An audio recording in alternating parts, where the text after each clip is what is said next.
Pa onda idemo na sljedeći klub zastupnika, a to je onaj HRID-i i nezavisnog zastupnika Šandora Juhasa u ime kojeg će govoriti uvaženi zastupnik Drago Prgomet. Predsjedniče Hrvatskog sabora, pozdrav ministrima ma gdje god bili, kolegama zastupnicima dobar tek, a gospodinu Šukeru jedna poruka. Dakle, postoji desni put, postoji lijevi put, ali postoji put centra. Dakle, nemojte nas zaboraviti sljedeći puta. A Hrvatski sabor je doista mjesto gdje ne može i nije mjesto prepucavanja, nego, a to odgovaram kolegi Miloševiću kojeg nema, nego mjesto ozbiljne i odgovorne rasprave. Kratak je put bio između ne znam koliko realnog optimizma kojim je isijavao naš tada mandatar kada je bio u Kitzbühelu i nažalost zadnje poruke kreditnih agencija koje ozbiljno ruše kreditni rejting Republike Hrvatske. Što se dogodilo između ta dva događaja? Naš premijer je izabran za premijera, a ako se dobro sjećate mnogi su pa i sam tada upozorili koliko je uz svu dobru volju za provođenje reformi, uz svoje ekonomsko znanje politički sustav taj koji može kočiti i pomoći da politički odnosi diktiraju kojom mjerom i brzinom se mogu reforme provoditi. Jer dobra politika državu može učiniti dobrom, a loša nažalost neuspješnom. Zašto to govorim? Zato što je zaključak kreditne agencije koja ruši kreditni rejting Republike Hrvatske od prije nekoliko dana upravo da je to posljedica loših političkih odnosa prije svega među vladajućima, različitost političkih poruka koje šalju, nekonzistentnost u pristupu reformama, tanka parlamentarna većina, neiskustvo. I zaključak kreditne agencije s kojom se možemo ili ne možemo složiti, a ja se bojim da su u pravu, da aktualna hrvatska Vlada teško može provesti reforme koje su nužne za ozdravljanje gospodarstva. Meni je žao jedno da naš premijer koji dolazi iz svijeta biznisa, koji dobro razumije kako funkcionira svjetska ekonomija, da se nažalost brzo uklopio u domaći politički milje i izabrao put nezamjeranja umjesto puta reformi. I najbolje to pokazuje pregled proračunskih stavki koji vrlo jasno pokazuje tko je žrtva, a tko dobitnik. Najveći gubitnik ovog proračuna, ali prije svega najveći gubitnik ovog društva je znanje. Budućnost jedne zemlje zasniva se na znanju i na znanosti. Zemlje koje su shvatile da nema budućnosti bez znanja i obrazovanja ulažu u njih velika sredstva. Kod nas se ta sredstva skidaju. Kod nas se obrazovanje i znanje nažalost tretira kao trošak. I dok su zemlje, pametne zemlje glavom već u 22. stoljeću, mi ne da ne stojimo u ovom 21. nego smo napravili nažalost korak nazad u 20. stoljeće. Zaboravljajući da je ulaganje u obrazovanje, ulaganje u demografiju, ulaganje u gospodarstvo, ulaganje u demokraciju. Zemlja koja ne ulaže u znanje i obrazovanje nema budućnost. Ima li mučnijeg poziva mladima da odu u zemlje koje poštuju i cijene pamet i znanje? Pa više smo izdvojili, neko je već rekao, novca za vozila Ustavnog suda nego što smo izdvojili za istraživanje i razvoj. A u isto vrijeme povećali smo izdvajanje za političke stranke, za vjerske zajednice. Jučer sam razgovarao s jednim biskupom i čovjek je lijepo rekao zašto niste nas pitali i mi bismo bili spremni odvojiti dio naših sredstava za djecu i obrazovanje, a sve to sukladno poznatoj rečenici Pape Franje koji kaže: staviti kruh na stol i osigurati djeci krov nad glavom, omogućiti im zdravlje i obrazovanje. To je osnovno za ljudsko dostojanstvo. Nažalost i ovaj proračun subvencije shvaća kao važan poticaj razvoju gospodarstva i rastu, a činjenice su ipak malo drugačije. Osim što je ovo vrlo često nepošten transfer sredstava prema pojedinim lobijima, pojedinim interesnim skupinama, nažalost vrlo često subvencioniramo određene industrijske grane vjerojatno samo iz populističkih ili nekakvih razloga dobrog sjećanja na dobar život dok su te industrijske grane funkcionirale. Uz takve subvencije poruka je jasna, politika se ne želi odreći moći koja dolazi s mogućnošću kontrole javnih poduzeća. Odnosno, izbjegavaju se suočiti s političkom cijenom sređivanja njihovog poslovanja. Pa čak i pored nalaza Državne revizije, primjerice iz 2014. godine, koja kaže kako nisu poduzete mjere za ostvarenje namjenskog korištenja sredstava državne potpore za restrukturiranje brodogradilišta. Dakle, i dalje država širokom rukom daje golema proračunska sredstva, a da ih uopće ne nadzire niti ima jasnu strategiju. Podsjetit ću vas da smo u nekoliko zadnjih godina, točnije 12 godina, za subvencije dali 82 milijarde kuna. Tako se subvencije i potpore pretvaraju u stalni prihod firmama i pojedincima, a da država, ponavljam, nije formulirala niti jasnu strategiju niti kontrolu nad trošenjem tih sredstava. I što onda reći nego da je to velika prepreka razvoju tržišnog gospodarstva. Slobodan sam reći da je nažalost Hrvatska zemlja ortačkog kapitalizma. Raduje me namjera Vlade da uvede reda u socijalnom segmentu. Koncept socijalne države ne smije se napustiti.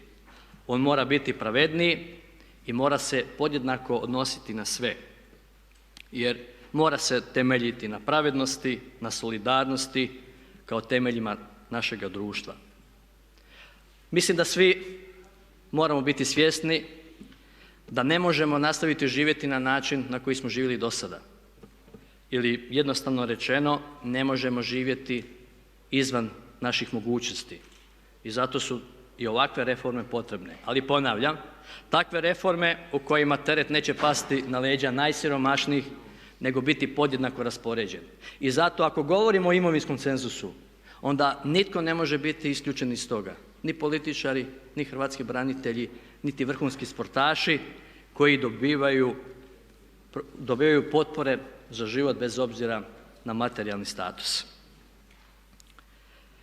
Nemali dio sredstava, kad govorimo o ovom proračunu, planira se dobiti od privatizacije. Moje pitanje, što mislite privatizirati? Želim jasan odgovor kao što žele i građani.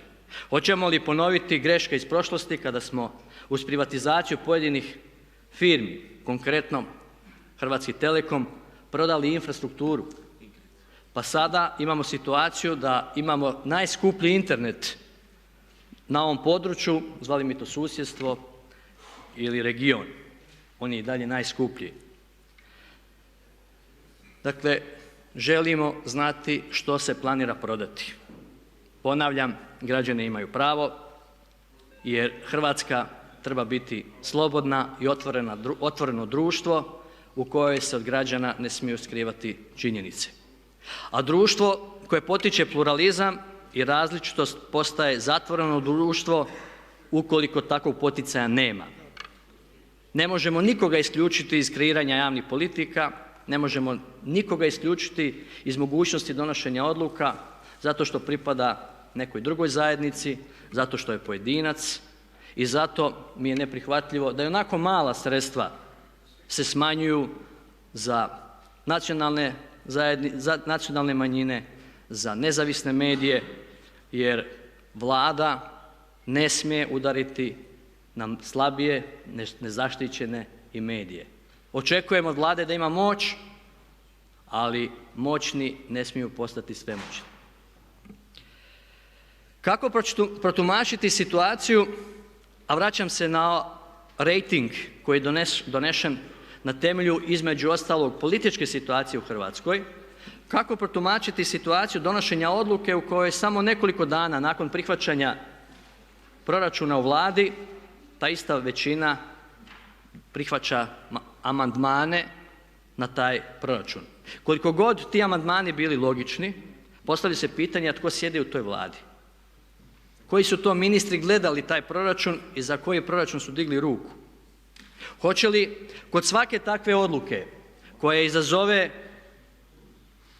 bijes javnosti, nezadovoljstvo pojedinih interesnih skupina dolaziti do promjena odluka Vlade u Hrvatskom saboru? Ili kako protumačiti da jedan od čelnika vladajućih pošalje poruku radit ćemo rebalans u 6. mjesecu? Da nemojmo se čuditi kad nam sljedeći rejting možda bude isti ili još lošiji. U takvu politiku nije lako imati povjerenje.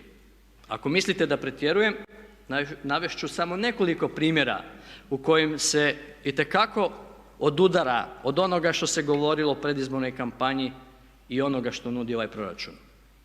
Sjećate se dobro poznate rečenice zaštitit ćemo dignitet hrvatskih branitelja, a proračun donosimo u situaciji smanjenog proračuna tom istom ministarstvu i bez izabranog ministra. Uvest ćemo obavezni vojni rok, a smanjujemo proračun Ministarstva obrane. Ovo će biti zemlja znanja, smanjujemo proračun Ministarstvu znanosti.